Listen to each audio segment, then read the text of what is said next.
man once said, "The will to win, the desire to succeed, What takes guts is to put yourself on the line. the urge to reach your full potential. A leader makes the way. These are the keys that will unlock the door to personal excellence."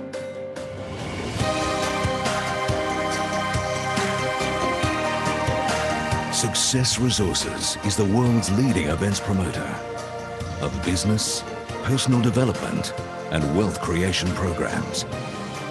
For over 30 years, we've helped over 10 million people across 30 countries unlock their full potential. From North America to Europe to Africa to Asia to Oceania, we are the key to your personal success.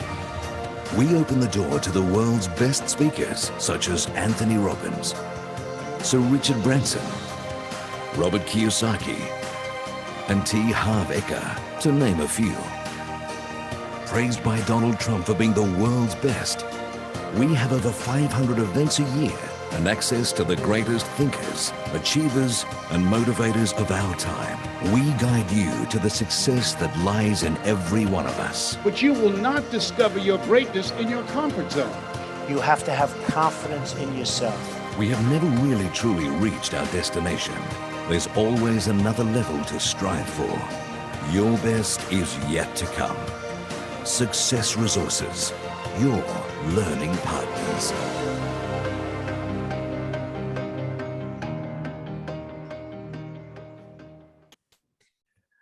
Hello, everybody. Hello. Welcome to Wednesday. Well, today is I think the 7th day of the war between Russia and Ukraine. Invasion of Ukraine is 7 days. Well, today we will be continue to update about Russian invasion of Ukraine. This morning, Joe Biden spent 15 minutes of his State of Union address talking about Russian invasion of Ukraine. So what was his message? Who is he speaking to?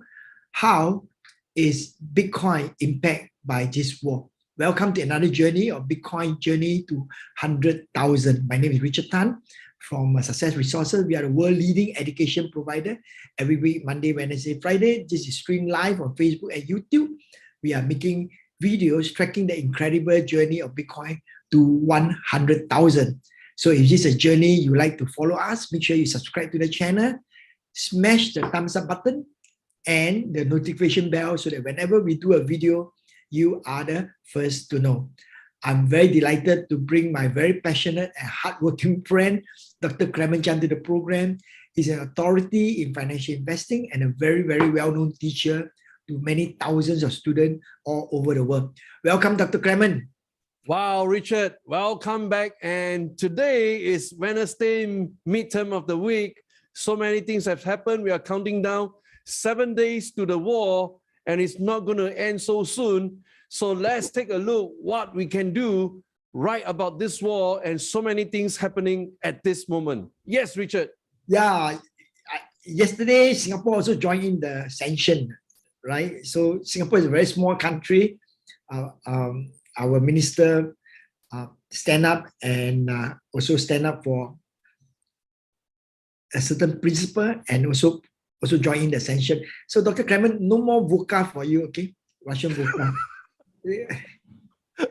No more VUCA for you. Got to change to other things. Huh? Okay, so Dr. Clemen, Joe Biden spent the first 15 minutes of his State of Union address talking about Russia invasion of Ukraine. Now, question to you is, what was his message and who is he speaking to? Yes, Richard, this is a great question. And we're going to kind of sum it up into the 4 group of demographics that President Joe Biden is addressing to. Here we go. This is coming from BBC. And the first group is to the Ukrainian people. And I think this is really, really important. They have won, in a way, the informational war.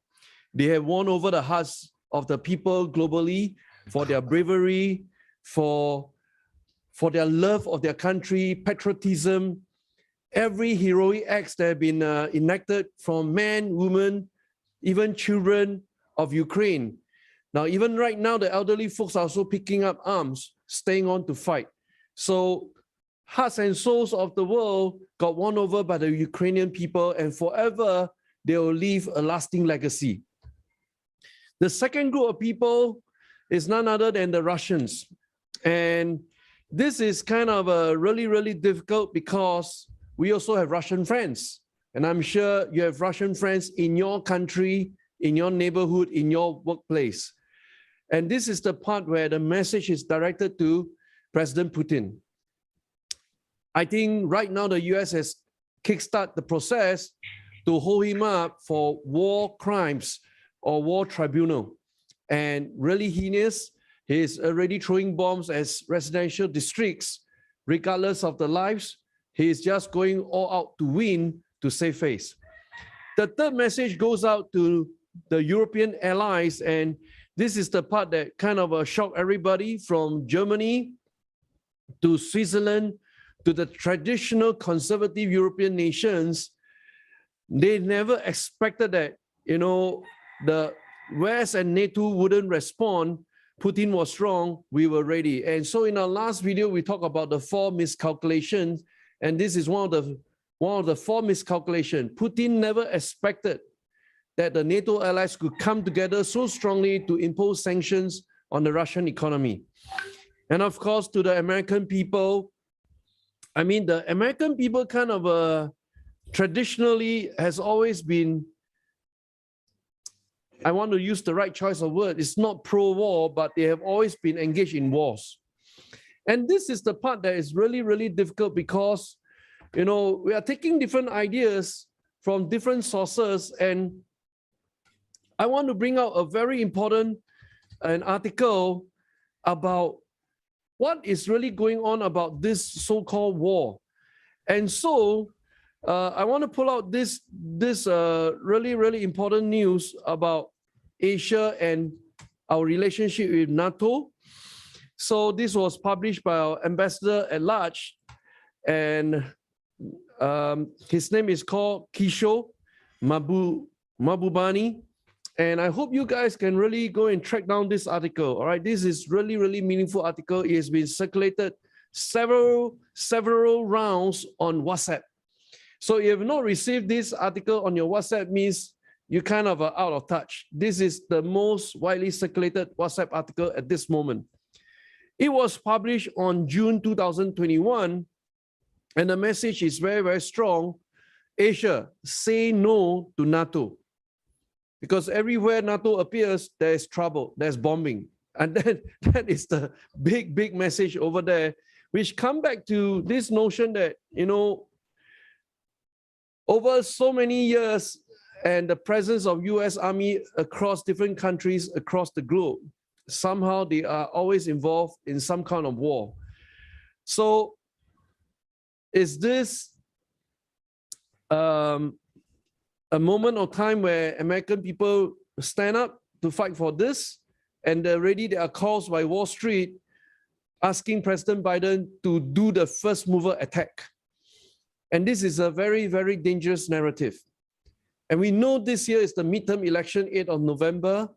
Whether the president wants to rally this cause to win more votes, we got no idea. That is the thing about 4 years democracy. Every 4 years change of president is very dangerous. They have a short-term view in contrast to a long-term outlook or perspective. So 4 groups have been addressed, and this is really tricky time. On one hand, they are supplying arms, they are supplying, I want to give a big clarity what's happening on Wall Street. Every energy stocks right now are spiking up like crazy. So American companies are making from this current situation. So if you look at the crude oil price right now, it is mind-boggling. Yes, overnight spike up 2 times. Right now, $110 per barrel crude oil. Previously, it was trading at below 100. Within 2 days, 97 shot up to 110. This is unprecedented.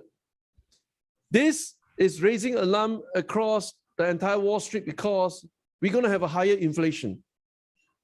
And 15 or 16 of March, is the Fed chair meeting or FOMC meeting to determine what is the interest rate hikes. Is it 25 basis point, 50 basis point, or to be even more crazier, 100 basis point? That's 1%. All kinds of numbers were thrown into the air right now. All right, number one. Number two, other than energy stocks, all the military stocks are also spiking up. And this is very, very sad. And, you know, I just heard of friends who work in military companies, whether you're manufacturing military materials or aircraft, they quit their job. They don't want to be complicit. They do not want to be stained with blood. But Wall Street is rewarding them right now. They are all spiking up because European nations right now start to place orders for planes, for submarines, for missiles, for ammunition, for guns. This is all going up. These are the only two sectors that's kind of going up like crazy. So you have a president right now who wants to rally the European allies to be the undisputed leader of the world, but he's not taking. I'm not a military strategist, and I'm also not a geopolitical analyst. I'm looking at it as a pure investor. What exactly is happening here? Because most of the narratives neglect the fact that why this war was even triggered in the first place. That must always be our step one. We cannot just say the war has happened, and from this point, then we study forward. No, you have to look before why it happened. That must be the basis of discussion. And that's the reason why they are saying that, oh, because of what is happening, China will not attack Taiwan and Taiwan can sleep happily ever after. I don't think that's the case. But I just want to encourage all our viewers to go to the real step one, why it even got triggered to this point in time where there's no more turning back. All right? Then step two, of course, our hearts goes to the people of Ukraine. And we don't want to see people dying. And that's where majority of the world are looking at step two. Oh, they're bombing. But bombing is happening every year. Look at the Gaza Strip. Why no one is talking about Israel bombing the Palestinians? How about all other countries that suffered bombing in the past? Right? It's just, this is the season where the spotlight is on Ukraine. But so many things happened in the past as well, right? So while you're looking at the current issue, don't forget, there are many other issues around the world. Then finally, step three, yes, how do we prepare ourselves? And this, I believe, is a big discussion for today. Back to you, Richard. Thank you, Dr. Clemen. Well, now that the war is picking up, bombing into the capital, lots of people are suffering, right? Especially the Ukrainian and even the Russian, because now that their ruble and the currency, all these currency are dropping, and people are trying to withdraw money from the bank. So in this invasion here, like the ordinary people are feeling the pain of the international sanction, and we learn lessons from our own experience as well as from the experience of other people. Now, in this case, the sanction due to the war have caused pain to ordinary Russian and Ukraine. Now, the question to you, Dr. Clemen, is that how can we protect ourselves and be sanction-free? How do we protect ourselves and be sanction-free? That's a tricky question, Richard. First of all, typically in times of war, the real big debate is that would you run or would you stay? And you know, I kind of also grapple and struggle with this because I've seen friends out there, those who are rich, they manage to run out of Ukraine. Those who are not running fast enough, kind of being forced to stay back and fight. So there's two sides of the coin. But if we really nail down to the topic of international sanctions, I'm going to show three different scenarios. Number one, the Russians feel the pain of international sanctions, all right? So this is talking about the people within Russia, they got punished by the international community. And, you know, common topics like If I could leave Russia right now, I would, but I can't quit my job. Kind of stuck, right? So this is where they are not rich enough to leave the country. So scenario number one. And he can't afford to get a mortgage in Moscow right now because interest rates have kind of been high. Everything went like crazy right now. And so the ordinary people out there in Russia kind of stuck, feeling the effect of Western economic sanctions designed to punish the country for invading neighboring Ukraine.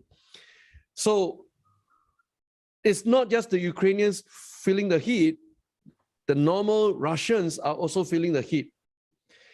Then I show you the second imagery. USDT records new all-time high against the Russian ruble as inflation hits. So they are also finding ways how to kind of skirt around the system. And then we show you this very amazing picture. All right. This is the USDT ruble trading pair. So in Forex, there's always two currency. And if you look at this major spike, for the first time, it has crossed 105 rubles for 1 USDT. That's 100 times. And this is like crazy, all right? So it's like people are trying to skirt around the system, protect themselves, quickly move their money to cryptos. Now, if they are moving money to cryptos, then we go on to the third chart. This is what's happening right now. Here we go. We have been speaking about the Red Sea, and the Red Sea is clearly demarked what we call the 30 to 40,000 zone. So let me mark this out. 40,000, 30,000 right over here, right? And for those of you who caught the 333, congratulations. You know, you are not, probably the rest of you, you're probably not going to have this chance of ever capturing this price ever again. And those of you who caught like 38888, congratulations. You have also caught a nice price before the big spike. And straight away, boom, 3 consecutive days, straight away, we are out of the Red Sea number 2. Officially, we are out of it right now. Floating average between 43 to 44. So you are thinking about 444, 44,444. And that is an important number to lock in. And it will stay at this level this time round. Why? It is not the Russian moving, not the big government moving to crypto. I mean, the crypto size for Bitcoin is not big enough. We have not hit $1 trillion cap yet. It is the ordinary people that's moving into cryptos right now. And ordinary people, we also track the wallets. Those who like own 1,000 Bitcoin or more, new wallets were being created, about $30 to $40 million. And overnight, that 3 candle are coming from rich Russians.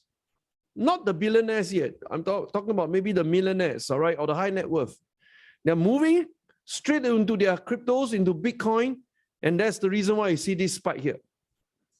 Now, if this is true, then they can't sell it right now. They also do not know how to sell to who.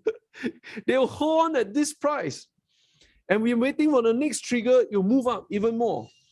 So the latest from Wall Street, Putin has over 620 billion, kind of 620 billion war chest to fight. But right now, 620 billion have been crippled by the very, very harsh sanctions imposed on Russia. He can't move the money anymore. All right. So at the government level, he's stuck. That's why the banks are paying 20% interest just to stop the people from going to the banks to withdraw money. At the second tier, the ordinary people feeling the heat start to move money into cryptos, primarily USDT and Bitcoin. And they'll hold on to that because they got no idea what to do next as well. They do not know, is there going to be a standstill, a prolonged war trend, 65 days, Russia just keep bombing for 1 whole year, or there will be a withdrawal. That's a very, very low probability event. And that's why they'll hold on to this price level, 44, 444.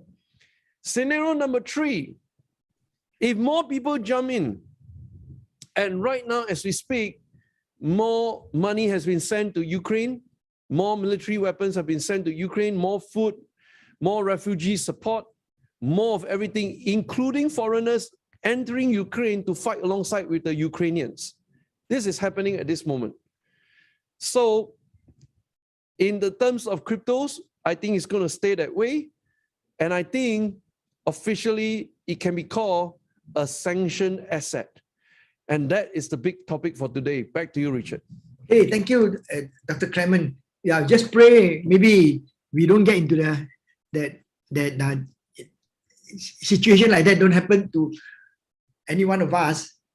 Otherwise, the lesson learned is that make your money into crypto so that you can move it around.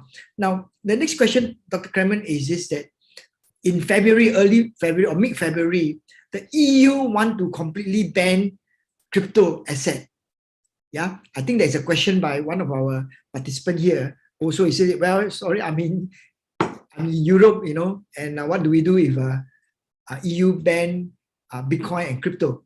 But today, EU has removed this crypto ban, and lawmaker has a change of mind to remove crypto ban from their latest version of EU crypto legislation. So question to you, Dr. Clemen, is that what does this all mean?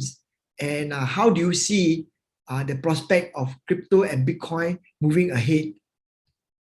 Yeah, great question, Richard. I think we think in terms of 3 sequential steps.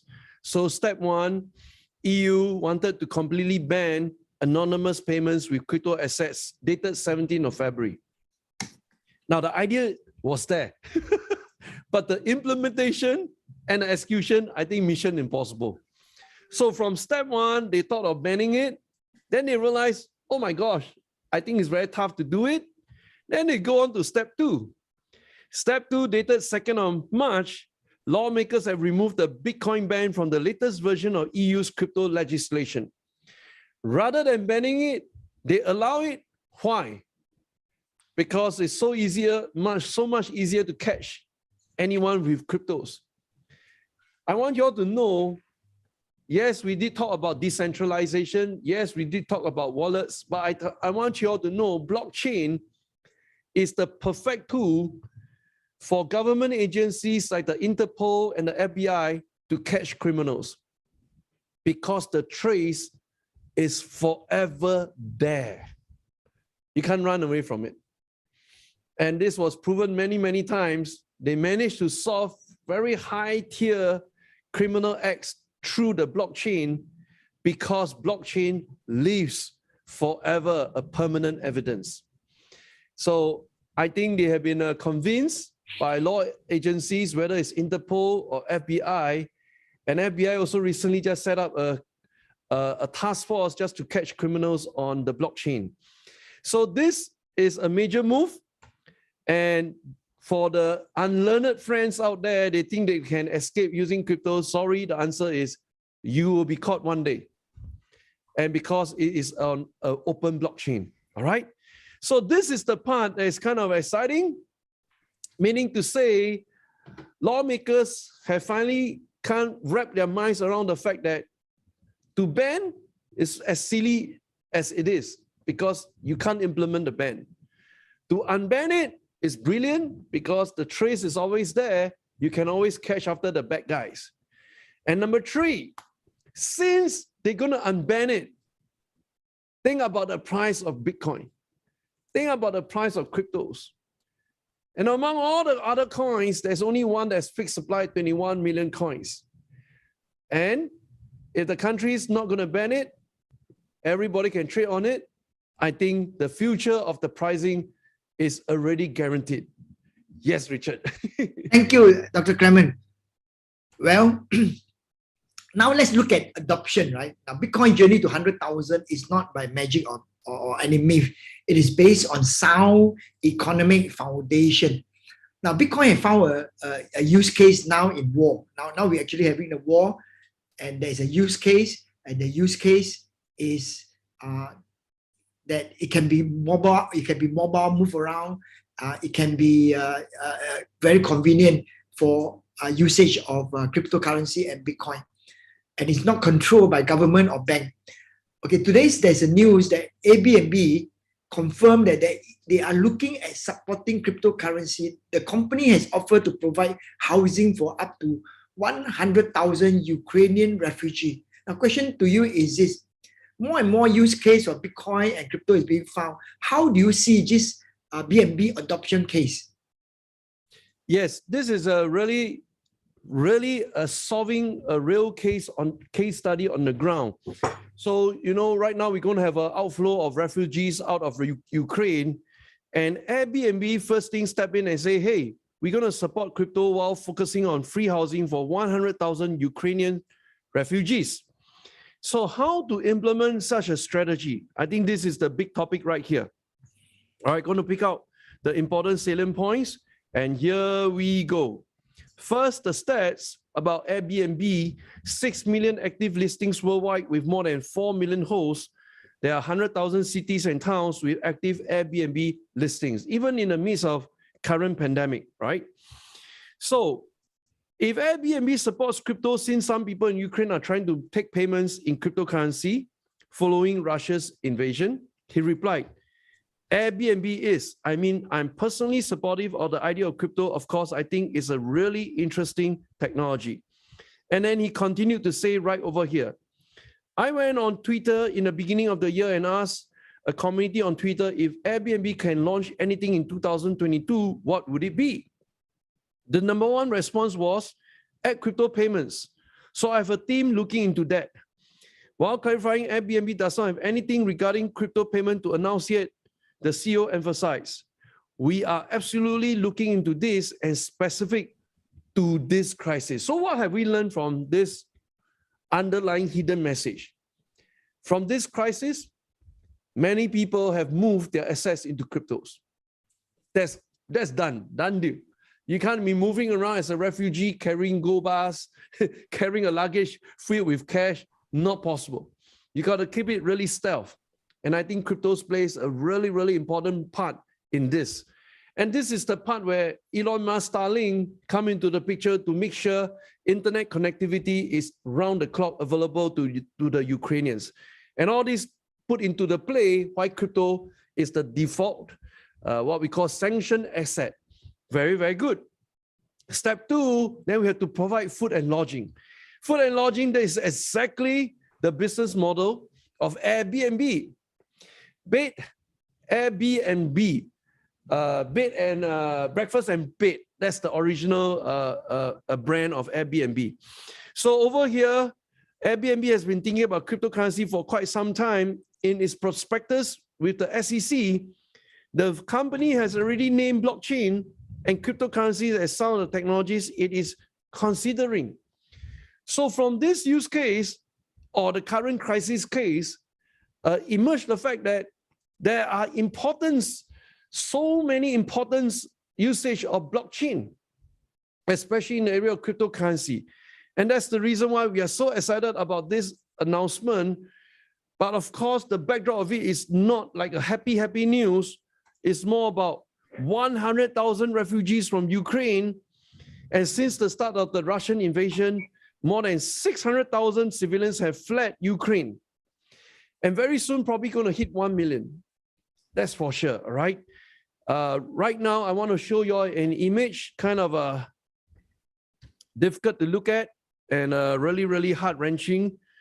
I want to make sure I can get it up to you guys. And here we go. Oops, kind of lost control of my keyboard.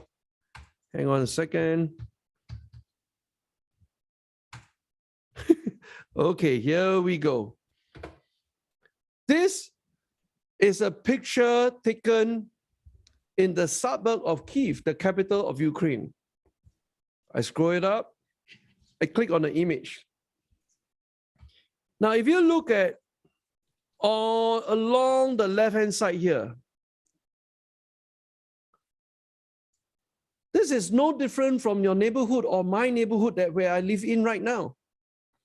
These are the houses of the people.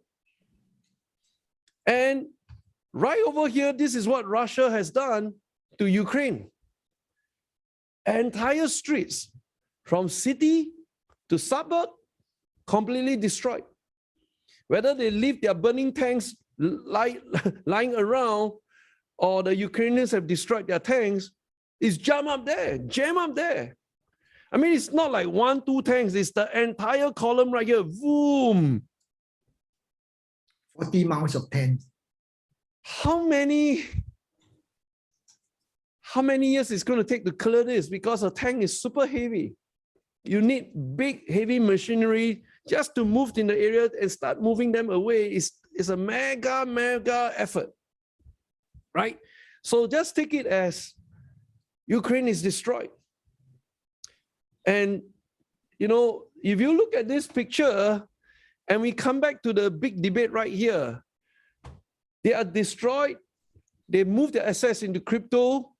And right now, they are moving into Airbnb housing, neighboring countries like Poland and so on. And there's a massive outflow of refugees at this moment. Yep. They can't keep their ATM card in their wallets anymore. There's no use. All the ATM machines destroyed. What they have left right now, really, they're holding on to their financial assets, I believe, will be cryptocurrencies. And that's the reason why we are in such an important role here, educating all of you the importance of blockchain, the importance of cryptocurrency, why Bitcoin is the de facto decentralized coin with fixed supply of 21 million coins, and you should be looking at it. I mean, within a blink of an eye, have any one of you asked yourself this question? I want to show you this because maybe the effects are not that great just now. I want to show you a bigger effect.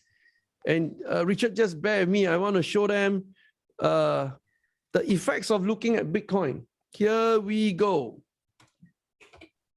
This is Bitcoin, right, on a 1-year chart. But if you look at it this way, you don't feel anything at all.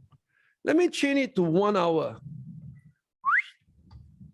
At 1 hour, you will feel the impact. Here is 34,000. Here is 44,000. And the question you ask yourself is, wow, how long it takes for 34,000 to go to 44,000, which is $10,000 movement per coin. We're looking at 24th of April and February, 24th of February. February got 28 days, 4 days. Today is 2nd of March. In 6 days, in 1 week.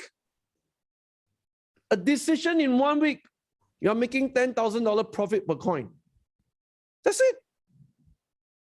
Which FD fixed deposit in the world give you discount returns? Don't get it. And if you miss this, too bad, you missed it. And some of you like to buy high and sell low. Because some of you like to, we're going to come to another question later on, like buy high at 45,000 and then sell low at 34,000. Some people like the pain of losing money. I don't understand why also, which we're going to address in a short while.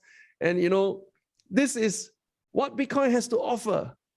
But if you put that money in the bank, nothing's going to happen anyway. Back to you, Richard. Thank you, Dr. Clemen. Now, Dr. Clemen, government change policy. Just now you see that the EU bloc, right? The powerful EU bloc also changed their policy. Government changed their policy because of certain reason or massive, and one of it is a massive adoption of crypto that becomes so popular, government have to relook at it again. During the recent, yes, there's a recent changes that happened in our part of the world, that is in Malaysia. In fact, the Malaysian government has forbid mining of Bitcoin and closing down a lot of operation. But yesterday, the Malaysian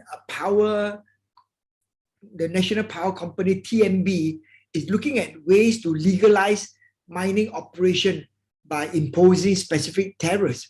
So question to you, Dr. Clemen, is that based on this example, the last two examples where government changed the policy due to adoption, due to the reason, country changed the policy, institution also changed the policy of allocating their fund. So how do you see the impact of all these changes to the price of Bitcoin?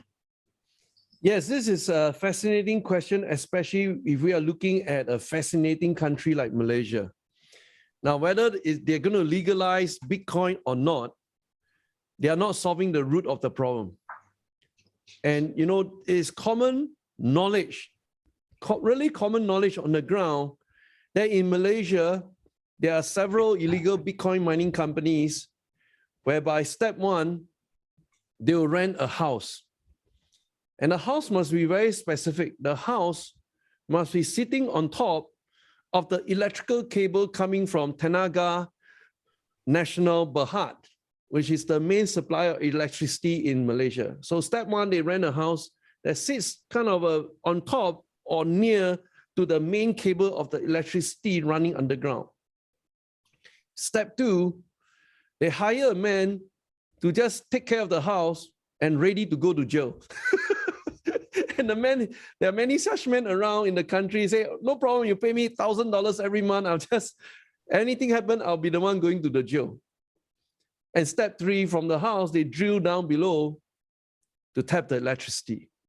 That's how they do Bitcoin mining. And so the cost to them is really low because they are tapping on the main grid. So put this together, it becomes like a common folklore already. In Malaysia, this is a well-known thing, right? And whether the authorities can go out there and really catch them, that's a separate topic altogether. And whether when they get caught, they are really charged in court, another separate topic. Very, very complex in Malaysia. So even if they do legalize Bitcoin mining, are they really stopping the crooks? Because the crooks are ready to play the game, hardball. So this is becoming very, very challenging for the country. First, there are inconsistencies in the policies. Second, there are inconsistencies in the leadership. And of course, when it comes to Bitcoin mining, so-called rumor on the ground, some people are already paid off already. They can get away scot-free. So very, very challenging for the country to begin with, because this is not really the top of their priority. But I think if we spin off from this article, more importantly is recently, you know, they have invited their former prime minister to a Chinese school, a very, very prominent Chinese school in Malaysia, as the guest of honor. I think this cooked up a real big storm because the guest of honor was formally charged in court, sentenced to jail, pending an appeal, but he was well received as a guest of honor in a Chinese school. That is the biggest debate right now in the country that's taking place and is shaping the entire society. So I don't think Bitcoin being legalized or not is a top priority at this moment, but kind of a good that they start thinking along this direction, but to catch the crooks is a totally different ballgame. Back to you, Richard. Thank you, Dr. Clemen. Now, as the market go through the motion of social and political crisis, Bitcoin price go up and down, and well, it has gone down for a while and then it came out. Now, Bitcoin investors are still holding on to their digital asset. Now, this is evidenced by the exchange inflow and outflow data. However, there's another group of people, another group of investors that actually bought Bitcoin at 69,000 in November. The new data shows that most who bought at this kind of price, top of the market price, has already since sold, right? So it is shown in the on-chain data. Now, question to you is this: what will you say to these people who have sold their Bitcoin, and what can you say to all of us here, right here in the program? I think what I'm going to say is not going to be music to most people's ears, especially those who have bought at an all-time high 69,000, and then you have sold. Bought high, sold low. Confirm, guaranteed, lose money. All right, so this is I mean, for those who lost money, what else can I say? We have been preaching since last year the very, very basic concept for Bitcoin: never ever sell at a loss. You're selling at a loss only to kind of calm yourself down because you are shaken by fear, but the money goes back to the bank. What is it going to do? Always ask yourself, You sell up Bitcoin, you collect the cash, put in the bank, what's going to happen? You are still net loss.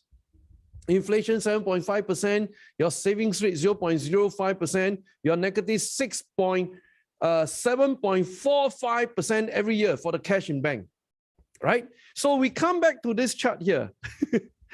This is like 69,000 all-time historical high. And then as the price goes down, and I honestly believe that those who sold, they are not part of our YouTube series. That's why they are not conditioned to hodl. And they are being influenced by so many factors, fear and greed, and they start to sell. Now, we have been doing this since last year, June. Oh my gosh, 100 over episodes of YouTube, one common message: never sell at a loss, especially if you own Bitcoin. Never ever do that. This is a fixed supply asset. Over time, it will go up, all right? So this sliding scale is only to appease one thing: the fear in your psychology. That's all it does. You're just trying to settle your mind. You're going crazy. But if you hang out with us, Richard and myself, we've been supporting the community over 2 Red Seas already. Red Sea number 1 and Red Sea number 2. We officially survived 2 Red Sea periods, right? And right now, officially is above at 44444. You'll be doing well. And of course, we cannot predict an invasion by Russia into Ukraine. Nobody can predict a thing like this. But things evolve that will kind of bring up the real core essence of what cryptocurrency or blockchain is about. Transparency, immutable, no one can hack it, fixed supply, decentralization, safe haven, or sanctioned assets. All these words start to pop up right now. So back to this article. The real people who sold are not the big players, not the whales, are the small-time players. And small-time players always succumb to their fear and greed. And that's the reason why it's so important. I want to encourage all of you to really get educated on the real foundation of Bitcoin and cryptocurrency. What is the real foundation? Why we love this? Because blockchain creates trust. Blockchain, especially for Bitcoin, is decentralization. No one can control it. And that's why today's video, we call it a sanctioned asset. And you are seeing all these refugees from Ukraine or even Russia moving their money into this safe haven asset. Most importantly, Bitcoin has a fixed supply of 21 million coins.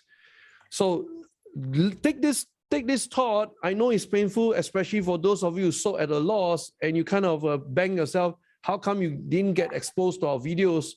So can I urge all of you who are watching right now, go and share about our YouTube series 3 times a week. Richard will grill me like crazy and I have to answer on the spot.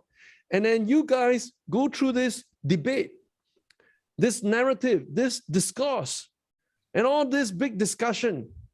And as the world events unfold in front of us, then you see, wow, the use case getting stronger and stronger. Companies like Airbnb adopting it. Visa has already adopted it. Biggest transaction ever in the history of Visa. And all this is coming to play. And then you begin to connect dots and you realize, how the heck I didn't get into Bitcoin earlier. Back to you, Richard. Thank you, Dr. Clemen. Well, ladies and gentlemen, we do our best to research facts and data from the market and present to all of you. With the facts and data, you can make an informed decision for your financial future. We remain bullish on Bitcoin. Secret to success is wake up early, pray, work hard, and own Bitcoin. There you are. This is today's Bitcoin journey to 100,000. Till we meet again on Friday. All the best. God bless. We believe that investing in our education has the highest leverage and is the greatest equalizer. Regardless of background, everyone can have the same opportunities in education. We believe in doing what is right, not what is easy. We believe in anything that is worth doing, we do it with passion and excellence. We believe that happiness is the key to success. If you love what you're doing, you're already successful. And that both success and failure are temporary, worth sharing about and even celebrating. That said, We believe we've had our fair share of both. Yay! We believe that when the market is tough, we can be tougher. We believe the best product should win, not the best sales pitch. We believe that winners are winners because they don't quit. We believe that the biggest sin is to make learning boring. We believe in making decisions and owning our results. We believe in innovation to continually provide value to all around us. We believe that together, everyone achieves more. We believe that real leaders don't create followers, they create more leaders. We believe that we can learn from our competitors. We believe that women work harder, do better, and are more committed. We believe it's okay to be proven wrong. It's okay to change your mind. And it's okay to cry when you're having a really rough day. We believe in giving everyone the benefit of the doubt. We believe in always saying please and thank you. We believe that if dreaming is free, then we should dream big. And then working hard to achieve it. We believe that if we have knowledge, it's our duty to pass it down. We believe that we shouldn't teach something we ourselves don't believe in. We believe it's better to ask for forgiveness than permission. We believe in saying sorry and meaning what we say. We believe in being high-tech, means adding a human touch. We believe that no one has all the answers. Not even us. But we go find out and we learn. We believe that learning never ends, and once you stop learning, you start dying. We believe that one person or one great idea can change the world. That's why we believe in helping you grow and succeed. And with your help, we can change lives globally. We believe. We believe. We believe.